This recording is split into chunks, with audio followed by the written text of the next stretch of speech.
everybody, it's Chris back at it again, this time with week number 2 of my handstand practice. This is a daily practice. I practice at least 10 to 15 minutes. I started doing 10 honest attempts, and by that I mean an attempt where I reach the possibility of holding and learning something from the handstand. In the beginning, I was being very inefficient at my practice, so I was doing around, I think, 20 to 24 attempts per session, and now it's getting to around 10. Today, for example, day 14, I had, I think, 6 attempts, because now I am getting to the hold almost every second time I try to get into a handstand hold. And that is a big progress. Today, for example, I did 3 times in a row, 3 holds of over 30 seconds. So I'm really proud about that. And in the beginning, I wanted to hold 2 handstands for about 20 seconds, maybe in a row, maybe within a session, maybe one day after the other. But those goals have been checked on my checklist, and now I reached the goal which I didn't even have on my checklist, which was to do 3 holds of 30 seconds in a row. So yeah, I guess I'm pretty happy about that. But there have been a lot of other things that have helped me get better at the handstand. There are things that I've learned from the handstand. So those are the things I want to talk about today. And let's start with the most basic one. So when I began my handstand journey, I thought it was the most important thing to me to learn the kick up. And what I simply did was I tried to do the same kick up. I didn't introduce any variations of the kick up. I just tried to do the same kick up over and over again until I get it. So that would be for me the groundwork. When I learn the kick up and I learn how much strength I need, how much swing, how much momentum I need in order to stabilize right at the moment where my legs are vertical. When that moment is reached, then I'll be able to introduce a variation. I'm still not there though. But through this repetition, through everyday practice, through rep after rep or attempt after attempt, I've noticed a couple of things. First of all, for me, when I go into the handstand position, I usually look right in between, let's say, the index finger and the thumb. So there should be a point right there where my gaze is completely locked at. That has changed.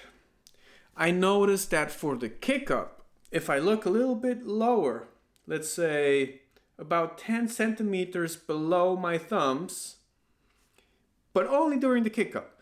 So I do the kick up, I'm looking there, and the moment my legs are vertical, I focus my gaze right at the normal point, this line right between the index and the thumb. This has helped me reach the hold more often, and I'm staying with this pattern right now because I noticed it's the one thing that helps me the most.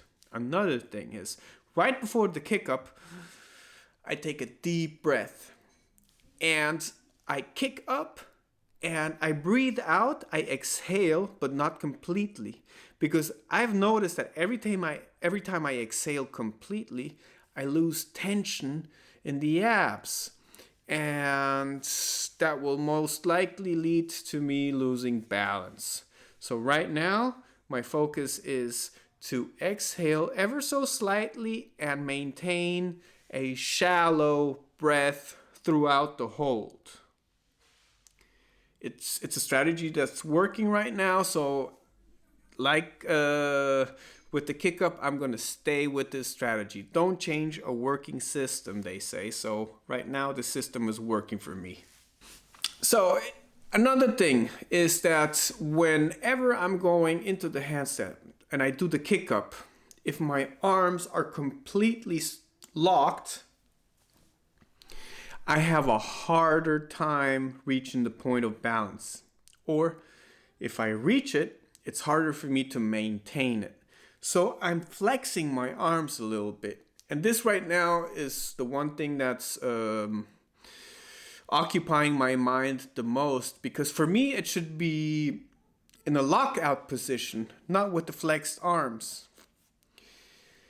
The lockout position should be much more efficient, but I still don't understand the dynamics of balance so well that I can start with locked out arms. So right now I'm still flexing the arms, and I don't know if I'll be able to lock out the arms pretty soon, because the moment I lock the arms, I lose balance. And it's not only the balance that's occupying me. You see, when I have my arms flexed, you use much more muscle tension. So one thing I've noticed lately is that I'm stalling right below the 40-second mark. And the reason I'm stalling is because I have flexed arms.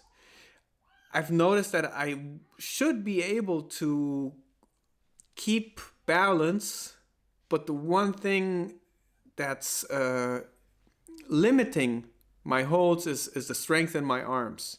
So right now I'm really having trouble going over 30 seconds without completely having a muscular failure in my arms. I don't know if I can fix that through getting stronger. I think the ideal situation would be that I learn to balance with locked out arms, and I compensate for lost balance by flexing. You know, it's just very much like climbing. They say don't climb with your bicep flex with the flexed arms. You'll chicken wing, you'll fall, you'll lose grip, etc. And it's also because it's highly inefficient. I feel it's the same with the handstand. Don't flex your arms if you're able to maintain balance with locked out arms. I mean, straight arms. And I guess the last thing that is helping me sustain the hold or getting into the position where I can hold the handstand is whenever I feel my hip is over my neck or over my shoulders, I tense up. And this slows down my kick up. And it's right at that moment where I either lower a little bit by flexing the arms and twist my fingers into the body, into the floor, so I can compensate for any lost balance or lost alignment within my structure. It's extremely interesting to go through this process. You know, it's just like learning to walk basically, or learning to stand. And I need to understand how my legs work, why my muscles look different from the waist down than they look from the waist up. I guess, well, this is just for me the strategy I'm trying to apply in order to learn more about the handstand. As I've mentioned in my first video of the first week, I don't want to go into this practice with too much knowledge, because right now just going into the handstand is too much information. So if I'm completely loaded with knowledge and the handstand is still giving me too much information, I won't be able to find a productive situation. At least that's my concern right now. Besides that, I don't have the time. So right now it's just learning by doing. And it's been a good process. So right now I'm just focusing on sustaining this practice, getting better at it. Week 3 is right ahead. day 15 is tomorrow. I will see how it goes, and I'll keep everyone here updated. Thank you for supporting my efforts, and I appreciate every time you say that's good work, that's an awesome handstand. I'm 42 right now, so it's pretty hard to obtain these skills. Although, as Perfect Burpee said, it's crazy because I've been practicing this months and I can't hold it for over 5 or 6 seconds. And I got my 10 seconds on the first day, so it's all extremely relative. Right now, my goals are just so high that I'm not occupied with reaching minor goals. I'm occupied with reaching major goals. But yeah, let's see how it goes. Stay tuned.